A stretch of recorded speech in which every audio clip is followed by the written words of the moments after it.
In today's video, we're going to be going over my top 5 bigs in the 2023 NBA draft. This is going to be my last positional video for now, and if you haven't watched any of the past videos, be sure to check those out. One thing I would like to say before getting into it is that Wembanyama will not be included in this list because I did include him in my forwards list. I just see him playing more as a 4-ish type role at the NBA, so if you're surprised he's not here, that's why.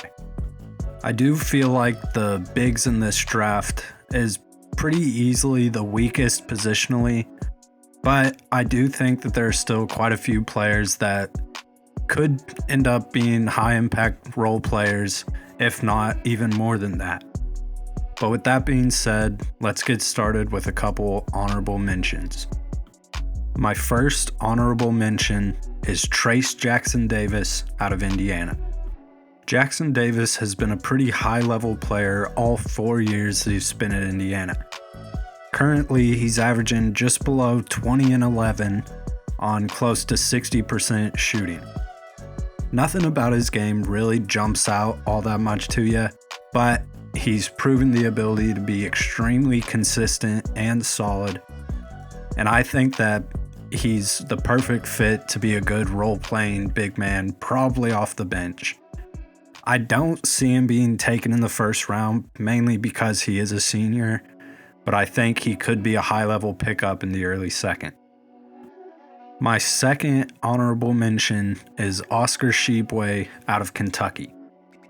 If you've heard me talk about Tshiebwe in any of my past videos, you know that I think that for me personally, he's one of the best and most dominant rebounders that I've seen at any level. I think that this will translate really well and really easily over to the NBA, but his lack of switchability on defense and just overall foot speed is a concern, and it will cause him to drop, I'm sure. One thing that he has improved on this season is his mid-range shooting, and I think that could be useful at the next level, but not useful enough to get him into the first round. Getting into my top 5, at number 5, I have Noah Clowney out of Alabama. I think that Clowney's a real versatile big man on both ends of the court, and while I don't feel like anything that he does really jumps out, I do think that he has the upside in a lot of different areas that NBA teams will be willing to bank on. I could see him being taken mid-first round, but I think it's more likely to see him go back half the first or even early second. My number 4 big man is Tristan Vukcevic out of Serbia. Now, I'm not sure if I'm saying his last name right, but I do know that this guy can ball. He stands right around 7 feet tall, but has fantastic ball skills, and he can show this through passing and dribbling, and recently he's really exploded with his jump shooting. I trust this being able to translate to the NBA, but I do think it could take him a few years to get adjusted to that level of play. I think his defense could definitely improve, but with how it sits right now, I would bank on him being towards the back half, even the end of the first round. My number 3 big is Khalil Ware out of Oregon. Ware has really been pretty hit or miss throughout this season so far, but as a 7-foot freshman with great length, athleticism, and mobility, I think that teams are going to be more than happy with the chance to pick him up around pick 20. I think his jump shooting's really undervalued, and while he hasn't showed it just a ton throughout his freshman season, I think that whenever he has, the shot looks believable and definitely offers some hope for the future. My number 2 big for this class is Kyle Filipowski out of Duke. Filipowski's a 7-foot freshman who honestly caught me by surprise this season. He's sitting right around 16 points and 10 rebounds, while in my opinion being by far the best player for Duke.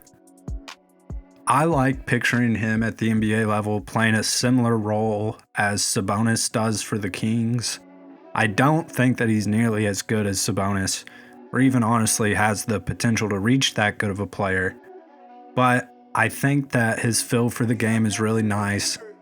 I think his ability to space the court is promising, but I still think he's going to go around pick 20, maybe a little bit before that, but I'm a big fan of his game and believe it translating well to the NBA. My number one big for this class is Deron Holmes II out of Dayton. A lot of people thought that Holmes could have gone last year after he finished his freshman season, but it looks like it really paid off well with him coming back for his second year.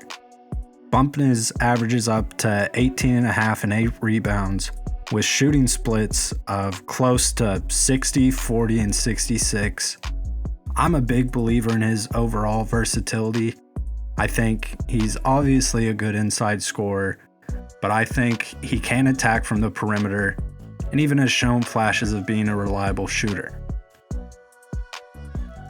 I think that his athleticism and switchability on defense doesn't get valued quite as well as it should, and while people are still saying that it's good, I think that it could be elite.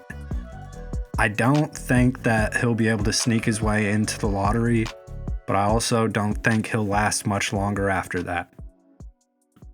That wraps up the top 5 of my bigs for this draft and the rest of my positional rankings.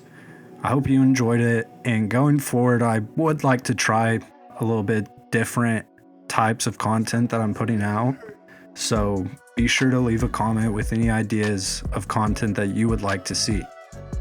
I would like to announce that we are going to be doing some prospect interviews. No timetable on it just yet, but our first interview will be with one of my favorite defensive prospects in this draft class, with Jalen Hill out of Oklahoma. Again, we don't have a timetable set for this just yet, but be sure to follow along with the Twitter, as I'll be posting updates there as we get closer. But be sure to like, comment, and subscribe. I'm Jace. Thanks for watching Plus Basketball.